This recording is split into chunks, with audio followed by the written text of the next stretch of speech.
Qu'est-ce qu'on a vu? Qu'est-ce qu'on a vu? C'est 42 minutes et Jérôme, Morgane et Aurélien te disent ce qu'ils ont vu. Mais qu'est-ce qu'ils ont vu, putain? Mais qu'est-ce qu'ils ont vu, putain? Mais qu'est-ce qu'ils ont vu, putain? Mais qu'est-ce qu'ils ont vu, putain?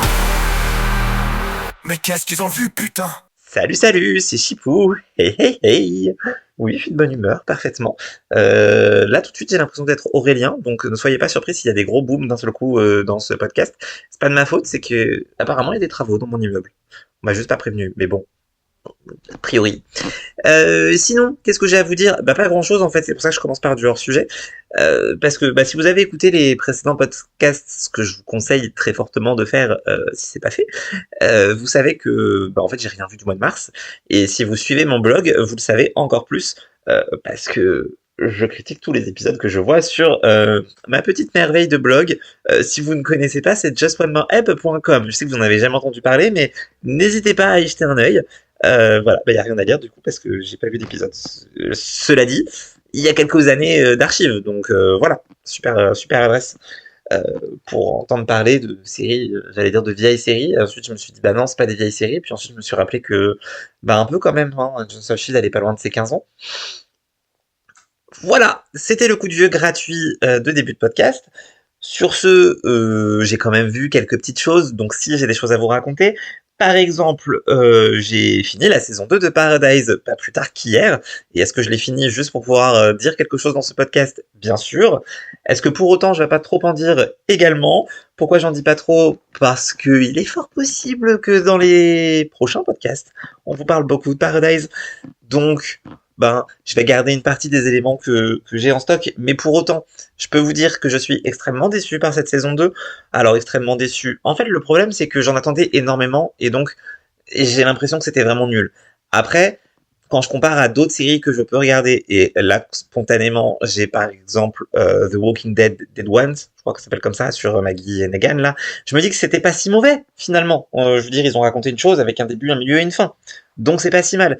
Le problème, c'est qu'ils nous ont raconté une histoire avec un début, un milieu et une fin, certes, mais il manque quand même une partie du milieu, et puis il y a quand même beaucoup de persos qui sont juste en train de se téléporter d'un endroit à l'autre, sans qu'on sache comment, quoi. Enfin, je veux dire, à un moment donné, arrêtez de nous prendre pour des imbéciles. S'ils sont à tel endroit, ils peuvent pas être à tel endroit dans 2 scènes après, c'est pas possible.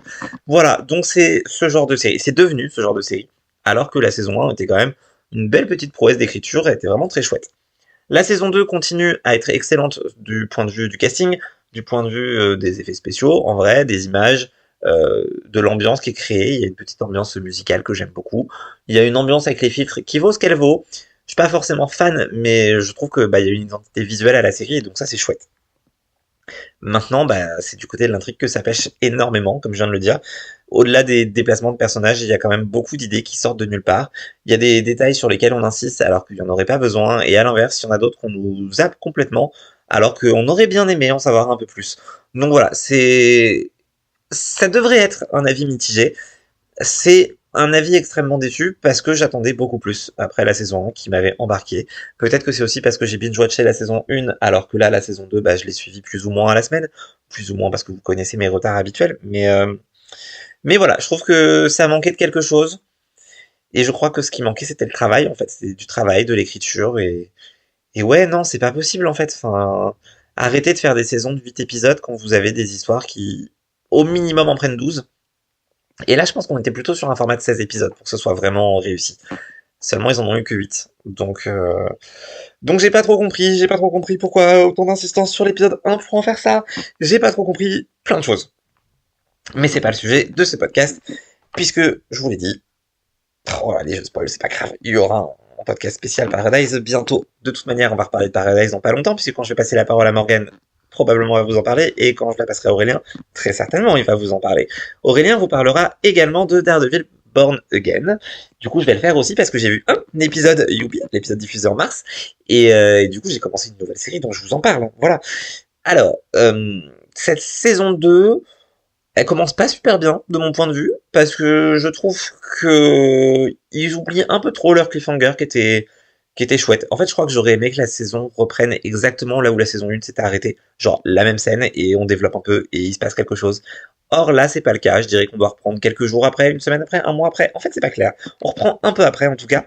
Et c'est dommage parce que du coup le soufflet est retombé quoi. Voilà. Donc sans dire que je me suis ennuyé devant l'épisode, il y a eu un bon moment où je me suis dit mais en fait pourquoi on nous raconte ça? Quel est vraiment l'intérêt de nous raconter ça? Et une fois que j'ai eu compris l'intérêt de nous raconter ça, donc l'intrigue principale, je me suis rendu compte qu'il y avait plein de scènes qui étaient jetées dans l'épisode un peu au hasard. Genre, ah tiens, à tel endroit, on va mettre une scène sur ce personnage, et on le reverra pas avant l'épisode 2, mais c'est pas grave, au moins on aura entamé une intrigue. Et ils ont fait ça 3-4 fois dans l'épisode. Et je comprends l'idée de planter des graines pour la suite de leur saison, je comprends l'idée de ramener tous les personnages dans le premier épisode, mais du coup, je sais pas, trouver un meilleur équilibre. En fait, là aussi, c'est vraiment une question d'équilibre et probablement une question de nombre d'épisodes. Comme ils n'ont pas beaucoup d'épisodes, je suppose qu'ils ont mis des scènes à certains endroits pour histoire de dire que ça avance dans chaque épisode, mais du coup ils ont tant que pour une scène et bon. C'est un premier épisode qui me laisse, comme vous l'entendez, un peu sans voix, un peu mitigé, un peu genre bon, ok, tout ça pour ça, admettons. C'était pas mauvais, moi j'aime toujours la qualité de l'image, c'est toujours trop sombre, mais bon, on est chez Marvel, c'est pas une surprise. Et qu'est-ce que j'ai d'autre à vous en dire?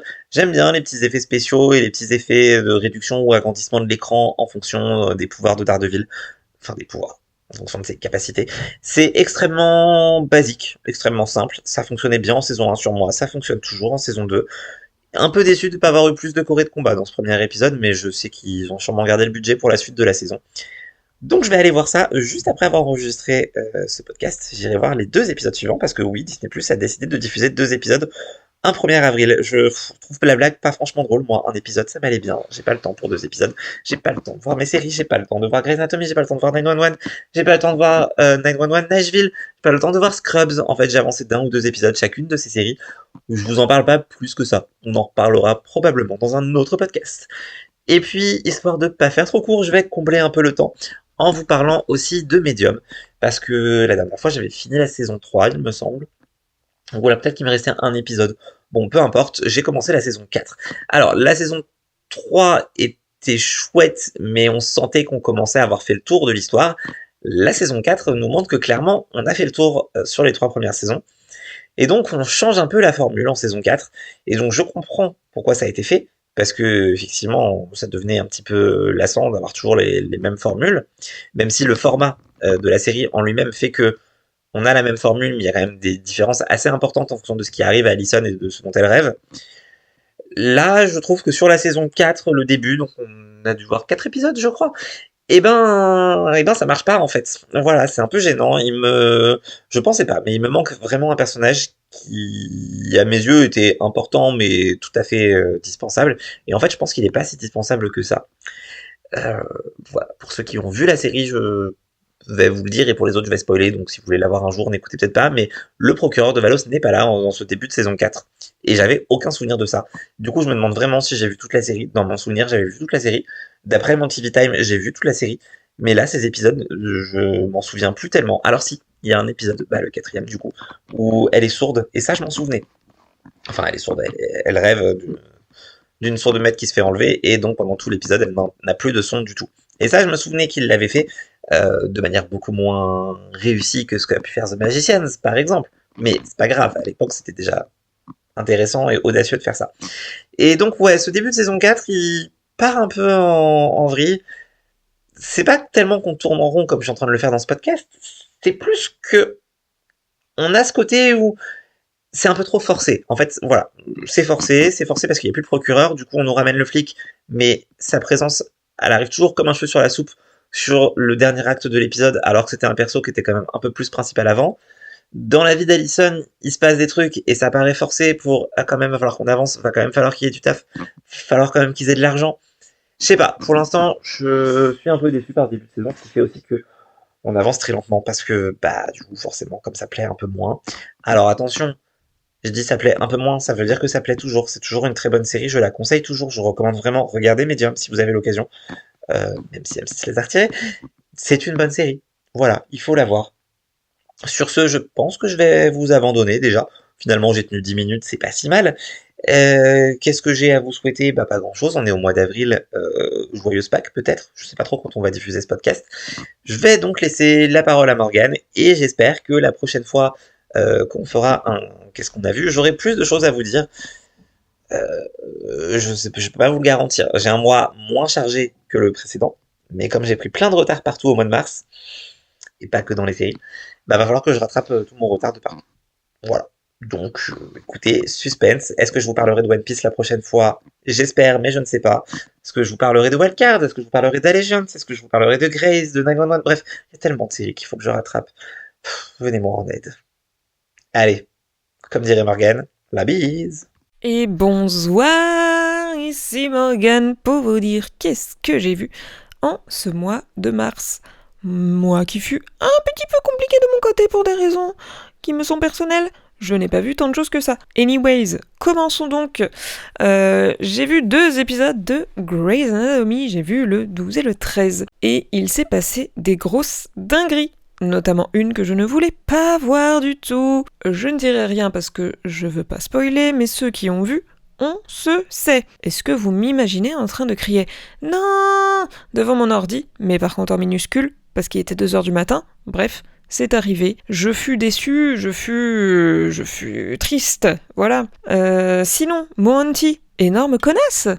Énorme connasse, on a tous connu dans la vie, je pense, ce supérieur qui fait n'importe quoi et qui n'assume pas de faire n'importe quoi, et qui donc préfère accuser la planète entière de ses erreurs. Insupportable, tout simplement, voilà. Ne soyez pas ce genre de personne. Aussi, la mère de Katie, énorme conne. Juste énorme conne. Soyons honnêtes, Bailey, elle a donné tout ce qu'elle a pu pour essayer de sauver ta gosse, là. C'est pas de sa faute si le gouvernement c'est de la merde. Même si, évidemment, ce n'est pas juste. Mais ce n'est pas de la faute de Bailey. Si tu veux faire bouger les choses, tu vas tuer un de tes politiciens locaux comme tout le monde, parce que on est aux États-Unis et c'est comme ça que ça fonctionne là-bas. À ce que je sache, non? Merde à la fin. Et sinon, petite réflexion que je me suis faite là sur les derniers épisodes, mais je sais pas vous, mais je trouve à titre personnel que Link détruit complètement l'aura de Joe. J'ai jamais été particulièrement fan de ce couple, pour être tout à fait honnête.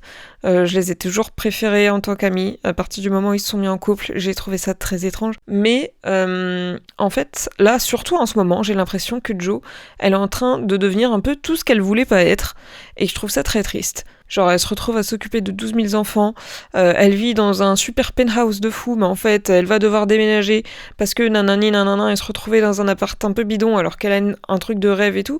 Enfin, je sais pas. En fait, à sa place, je serais pas heureuse et j'ai l'impression que le personnage n'est pas heureux non plus. Et... Enfin, en tout cas, elle devrait pas l'être. Voilà. Donc, j'aime pas cette vibe, je préférais quand ils étaient amis. Ensuite... Énorme retour, j'ai vu les 5 premiers épisodes de Scrubs, version 2026. Je dois bien avouer que comme tout le monde, j'avais peur de ce retour. Et évidemment, un banger comme Scrubs, qui revient autant d'années après, ça peut être parfaitement casse-gueule évidemment. Et en fait, c'était génial. Voilà, j'ai adoré. Je trouve que ça fonctionne de fou. L'adaptation à l'époque actuelle est super efficace. Ça traite de l'aspect de la nouvelle génération qui veut pas bosser, ou en tout cas qui veut en faire le moins possible. Et oui, je peux vous dire que ça existe en vrai, bien que not all génération Z, bien évidemment, mais ça existe. Je vous le certifie, je les côtoie depuis plusieurs années maintenant. Et c'est triste. L'apparition aussi des nouvelles technologies, évidemment, hein, maintenant il y a une tablette dans le générique. C'est incroyable. On a aussi la presque classique Happiness Manager qui est en emploi fictif parce qu'en fait son rôle ne sert strictement à rien dans l'entreprise. On a toujours les incroyables monologues internes de JD. Voilà, il y a la relation du coup JD Elliott qui forcément on se doute bien qu'après la fin de la série de base il s'est passé des trucs et tout, donc là on voit l'évolution. Son amitié aussi avec Turk. Enfin vraiment je trouve que ça fonctionne ultra bien et j'aime beaucoup ce retour. Voilà, j'en suis très contente. Ensuite, j'ai vu les 2 derniers épisodes de la saison 3 de School Spirits et je n'ai pas grand chose à vous dire à part que, de manière générale, je trouve que la saison a vraiment été excellente. J'ai adoré, tout a fonctionné hyper bien. La série n'a pas fini de raconter son histoire, il y a encore beaucoup de choses à dire, je trouve. Donc, je suis ravie qu'elle ait été renouvelée pour une saison 4 et j'ai très très hâte de la voir. Ensuite, j'ai vu les épisodes 3 et 4 de Memory of a Killer, et je suis désolée de vous dire que j'en ai toujours rien à foutre. C'est terrible. En fait, les histoires de mafieux, ça m'intéresse pas. ça m'intéresse pas à la base. Et là, à ce stade, Docteur Mamour, il perd pas assez la boule pour l'instant, pour que ce soit fun en fait, pour le moment. Donc pour l'instant, je me fais juste chier devant la série, et j'ai pas vraiment envie de regarder la suite, pour être tout à fait honnête. Voilà. Et enfin, j'ai regardé Stranger Things, j'ai vu 6 épisodes. Donc j'ai regardé les 2 derniers épisodes de la saison 1 et les 4 premiers de la saison 2. La fin de saison 1 était vraiment super. Et je continue à dire que cette première saison, c'est un banger. Il y a vraiment plein d'éléments géniaux que j'ai déjà cités dans l'épisode précédent qui font que la série fonctionne hyper bien. Le seul problème, en vérité, c'est les lumières clignotantes du dernier épisode. Je sais pas si vous avez rencontré le problème aussi, mais à titre personnel, ça m'a rendu dingue. Genre, je trouve que ça dure tellement longtemps que tu peux faire une crise d'épilepsie, même si t'es pas épileptique. Ça dure au moins 15 minutes facile, au bout déjà de 2 minutes c'est chiant, juste au bout d'un moment on n'en peut plus quoi. Je sais pas qui a eu cette idée, mais vraiment horrible. Et pour ce début de saison 2, eh bien écoutez, je trouve que Max est un nouveau personnage vraiment très cool. Il se passe des trucs vraiment très chelous avec Will, qu'on avait déjà vu en fin de saison 1, et vraiment tout ce qui se passe avec ses visions et tout, c'est hyper intéressant. Dustin est parfaitement stupide d'adopter n'importe quel animal errant, et enfin vraiment c'était un move de débile, on va pas se mentir. Mais en même temps, malgré le fait que j'aime bien ce que je vois, là je suis à la moitié de la saison déjà, et j'ai l'impression que ça commence seulement à aller quelque part. C'est-à-dire que j'ai l'impression que les 3 premiers épisodes, c'était vraiment des épisodes de mise en contexte, d'introduction un peu, et que là, épisode 4, ça commence enfin vraiment à se lancer, et je me dis, mais en fait, va falloir aller vite, parce que du coup, il reste que 4 épisodes pour conclure la saison, donc ça me paraît moins équilibré que la première saison, et voilà. Cela dit, j'aime bien quand même, mais c'est vrai que j'ai déjà un peu l'impression de remarquer un genre de baisse de qualité dans l'écriture, peut-être, ou peut-être que c'est dans ma tête, je ne sais pas. En tout cas, voilà, c'est tout ce que j'ai regardé en ce mois de mars. Je vous dis à la prochaine, la bise. Salut à tous. Bon, apparemment, c'est à moi de faire le quota de la semaine, donc on commence avec Memory of the Killer saison 1. J'ai jamais réussi à bien suivre, il se passe absolument rien, j'ai abandonné. Et je sais pas où est l'intérêt de cette série. Shifty Gears saison 2, toujours drôle, ça monte pas en puissance et c'est dommage, mais il y a des bonnes punchlines. Si t'es dans les sitcoms type Two Broad Girls, bah ça marchera pour toi. Brilliant Mind saison 2, je le mets ce mois-ci car j'ai appris que ça reviendra pas et qu'ils diffuseront les prochains épisodes cet été. Mais ils veulent pas officialiser son annulation, c'est incompréhensible. Le début de la saison était pas mal, mais tu sens qu'ils ont eu un mémo, car ils virent un par un les personnages. Mais le plus bizarre, c'est le gros twist, qui est exactement le même que celui de Watson. Il y a un moment, tu peux plus défendre les scénaristes. Hijack saison 2, c'était nul. Mais nul. C'est incompréhensible encore une fois. C'est inintéressant. Qu'est-ce qu'il fout là, Idriss ? School Spirit saison 3, j'ai pas grand chose à dire de plus à part que c'est une des meilleures séries qui existent. Que ce soit au niveau de l'image, des personnages ou de l'histoire, y a rien de pas bien dans cette série. Ça te fait passer par tous les sentiments et c'est construit comme une série avec des cliffhangers à la fin de l'épisode et des questions et des réponses à tous les épisodes sur le lore. Et en plus, il y aura une saison 4, je pense que ce sera la dernière. Les acteurs sont tellement bons qu'ils commencent à avoir des projets à côté. Typiquement, Wally va être Flynn dans le prochain live-action de Réponse. Et c'est le casting parfait. Cross, saison 2. Waouh, voilà. Au contraire de School Spirit, cette série, il y a absolument tout qui va pas. Tout, absolument tout. Tout ce qui se passe n'a aucun sens. Toutes les décisions, tous les personnages, surtout Cross. Putain, mais lui, je peux pas comprendre que des dizaines de personnes aient validé ce personnage. Mais le plus dramatique, c'est les scores de la série. J'ai jamais vu personne en parler, mais c'est un des plus gros succès d'Amazon. Vanished, j'ai fini la série et c'était sacrément nul à chier. Personne n'engagera plus jamais d'acteur français après ça. Lucky Luke, j'aime pas la BD, ni le dessin animé Lucky Luke. Par contre, ce live action est excellent.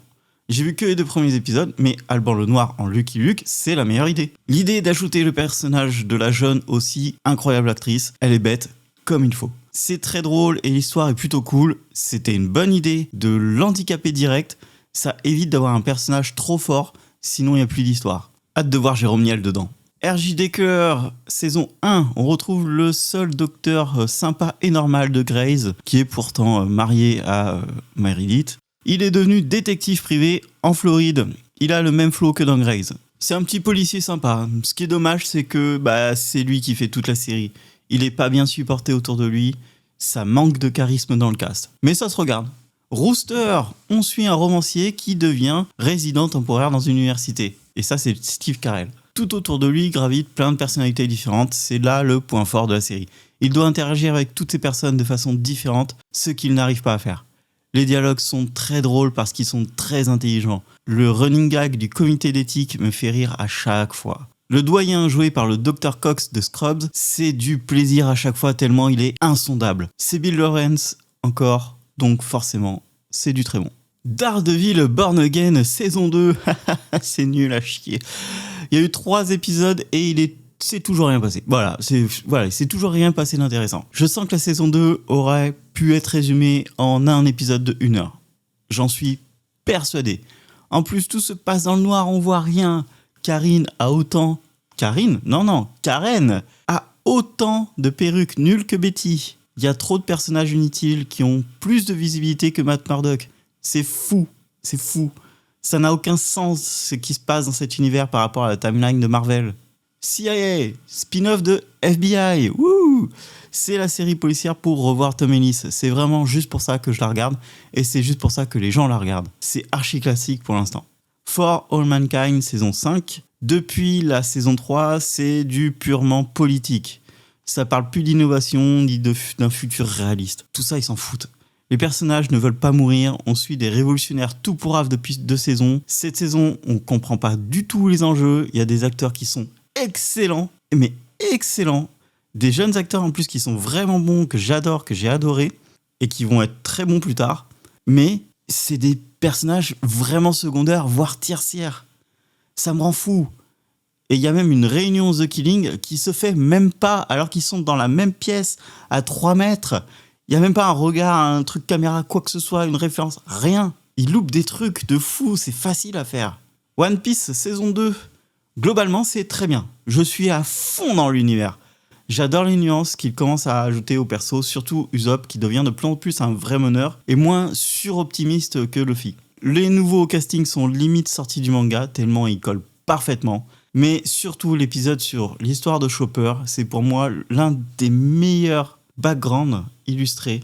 Ça m'a hyper touché. Son histoire est horrible et son ami docteur est un acteur sensationnel. Le mec, il a des cheveux en croix de médecine, mais tu l'oublies instantanément dès qu'il parle. Tout le monde passe le meilleur moment de sa vie. Vraiment, tous ceux qui jouent dedans, tu sens qu'ils sont heureux de jouer dedans. Même Cathy Sagal joue dedans, c'est dire. Et tu sens qu'elle est là pour qu'on se souvienne d'elle et on se souviendra d'elle. Là, on va passer sur un tunnel de trucs que j'ai détesté. Et vraiment, voilà. Donc, fou. Mais bon, j'ai le droit d'en parler, je travaille pour eux. BRI saison 2. Et là, je suis mais vraiment pas content. J'ai détesté la première saison. Bon, soit. Mais le commencement de la seconde saison était bien mieux. Ça travaille en équipe, ils ont plus le problème perso, c'est focus sur l'enquête. C'est ce qu'on voulait. Puis, après le milieu de la saison, ils sont repartis dans leur travers. C'est la BRI, et tu t'aperçois qu'ils ont zéro sens tactique. Ils prennent que des branlées par des randoms, 100 balles tirées, pas une qui touche quelqu'un, alors que t'es censé avoir la championne de tir dans l'équipe. Hein. Attention. D'ailleurs, ce nouveau personnage est bien rentré dans l'équipe, en tout cas dans la série. Par contre, écoutez bien, elle pèse 40 kilos et elle se fait défoncer au corps à corps. Vraiment, un gosse de 14 ans, il la met minable. Elle est tireuse d'élite et elle veut rentrer à la BRI. Ça n'a aucun putain de sens. Et là, je vais spoiler parce que ça m'énerve énormément et puis personne ne regarde de toute façon. Ce personnage, elle est arrivée après, elle se fait mettre à l'écart à chaque fois parce que ils n'ont pas confiance en elle puisqu'elle n'est pas de l'équipe des OG. Donc, ils la mettent dans un appartement qui est minuscule pour surveiller quelqu'un et potentiellement, il y a des Golgoths qui peuvent arriver à tout moment. Et le mec arrive et elle se fait buter direct parce qu'elle a pas d'espace ni le temps de dégainer. Donc, au corps à corps, elle se fait défoncer. C'est ridicule. Et vous savez qui a pris cette décision ? L'autre meuf de l'équipe, qui a été promue chef. En l'espace d'une journée, avec ses décisions débiles, elle a réussi à faire buter le fils de son ancien chef, un flic qui les aidait, un indique et sa collègue à qui elle ne faisait pas confiance. Le jour d'après, son autre collègue devient handicapé car elle s'est pas tirée sur une immense cible à moins d'1 mètre. Connasse. Et vous savez quoi ? Elle est encore promue et devient la chef de la BRI en 2 jours et autant de conneries. Voilà, qui a écrit cette merde ? Et ça joue extrêmement mal la moitié du casting. Et j'ai le droit de dire que je suis pas content, c'est mon entreprise qui paye cette merde. Et j'ai un poster de la série accroché à côté de mon bureau au boulot. Je les vois tous les jours, ces putains de cons. Ça me rend fou. Aidez-moi, sortez-moi de là. Donc je continue avec la merde générée par Canal avec Lost Media. Là, ce qui m'énerve, c'est le projet en lui-même. Il n'y a pas vraiment de spoil. Je vais juste donner des avis courts sur les épisodes et faire une conclusion sur pourquoi ce projet ne devrait pas exister. Épisode 1, j'ai pouffé de rire. Épisode 2, c'est le meilleur grâce à Alison Weller et Johan Kuning qui sont tous les deux des acteurs incroyables. Mais il y a des choix de réalisation qui ne sont pas sensés. Il y a des caméras qui cassent l'immersion. Épisode 3, j'ai un énorme goût de déjà-vu dans la bouche et je ne sais pas d'où et c'est long pour rien. Épisode 4, ça aurait marché si c'était une comédie, mais là c'est juste mal écrit donc ça fonctionne pas. Épisode 5, c'est un findings nul de Feldup, par Feldup, sur une musique de Feldup. Épisode 6, Mimicha, ça aurait marché si la personne n'était pas antipathique et avec une meilleure réal. Épisode 7, drôle celui-là, mais comme tous les épisodes, ils savent pas les finir. Et truc marrant, il y a un extra dans la série, un des techniciens, qui était un très bon pote d'enfance. Du coup, ça m'a fait un peu flipper cet épisode, juste pour ça. Je l'avais pas revu depuis des années et des années. Bref. Épisode 8, inutile de finir sur ça. Ça n'a aucun intérêt. Et le fil rouge, raconté par toujours les mêmes personnes sur Canal, ça n'apporte rien à part une potentielle ouverture pour une saison 2 qui connecterait, pour aucune raison valable, tous les épisodes. S'ils font ça, je vais les retrouver. J'ai eu plusieurs problèmes. Déjà, le titre de la série, Lost Media. Aucun des épisodes n'est un Lost Media. Un Lost Media, par définition, il est perdu, puis des fois retrouvé. Ce qui fait d'un Lost Media, un vrai Lost Media, c'est son histoire. Qu'est-ce qu'on est censé voir ou entendre ? Qui le rapporte ? Qui le cherche ? Comment se passe la recherche ? Qui le trouve ? Et enfin, quelle est la vérité sur ce média ? Souvent, c'est même juste un petit morceau d'un média entier. Par exemple, un des Lost Media les plus connus, c'était un mec qui cherchait une musique entendue quelque part. Au final, c'était dans un film de boules impossible à retrouver. Imaginez toute la traque autour. Ici, on n'a rien de tout ça. Vous allez voir, ça va être juste des images issues de la tête des personnages principaux générées par une machine qui analyse leur cerveau. J'en suis sûr, c'est sûr, ça va être un truc dans le genre, sûr. Putain. Le deuxième problème, c'est le cas Feldup. Il a pris une shitstorm car il chie sur des milliardaires entre deux findings et pourtant il a bossé pour Bolloré. Autant prendre l'argent des milliardaires pour payer son loyer. Moi, ça me dérange pas, y a aucun problème. Il a tout expliqué. Par contre, sa défense, je savais pas que ça allait être diffusé sur Canal, c'est du foutage de gueule. Le réalisateur ne travaille qu'avec Canal. Il a fait Calls avant. Juste pour que tu le saches, Feldup. Et le plus marrant, le réal a fait un message en disant que Feldup a pas été payé et il a fait ça bénévolement. Les musiques, un épisode entier en étant bénévole, ce qui contredit tout ce qu'il a dit avant. Donc s'il vous plaît, fermez vos gueules la prochaine fois. Tu fais pas du bénévolat pour un milliardaire, Feldup. Ça, c'est sûr et certain. Paradise saison 2, gros morceau aussi. J'ai absolument adoré la saison 1, mais la saison 2 était pas du tout à la hauteur. Comme le dit Chipou, on va en parler dans un spécial en mai. Je vais quand même en parler parce qu'il y a certaines choses qui m'ont énervé, mais je vais essayer de pas trop spoiler. Déjà, il y a une actrice excellente qui joue un excellent personnage, mais qui disparaît trop tôt pour aucune raison d'écriture valable. Première déception. Deuxième déception, tout ce qui se passe dans Paradise, c'est risible. Entre la Terminator qui fait 1m50 et qui tombe si tu souffles dessus, et les rebelles qui ont aucune revendication à part ouin, j'ai rien d'autre à faire à part faire chier la police, alors que tout va très bien dans la ville. Et personne ne leur dira rien en saison 3 malgré les conséquences de leur acte. Ça, c'est sûr et certain et ça va m'énerver. Troisième déception, j'ai fait une déduction pourrave sur Twitter et c'est ce qui est arrivé. On vit dans un monde où les scénaristes auront que des coups de bol. J'ai peur que la saison 1 soit juste un gros coup de chance d'écriture. Ils sont partis sur une saison plus ésotérique, SF hardcore, alors qu'il ne fallait absolument pas faire ça, car ça redessine tout ce qui se passait en saison 1, et pour ça, je peux vous détester à la fin de la série à la fin de la prochaine saison.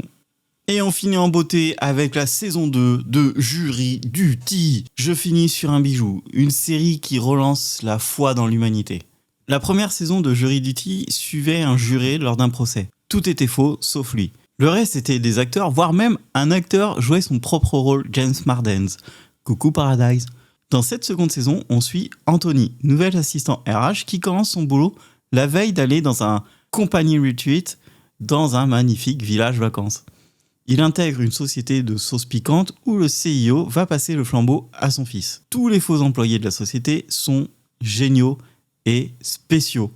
Mention spéciale à Jimmy qui sort les plus grosses dingueries possibles. On peut reconnaître certains acteurs dont Alex Bonifer qui jouait dans Kevin Can Fuck Himself. Encore une autre série avec un concept incroyable. Il va jouer le fils du CEO, un peu bête mais très attachant. Je peux parler des heures de cette série. Il y a trop de choses positives à balancer.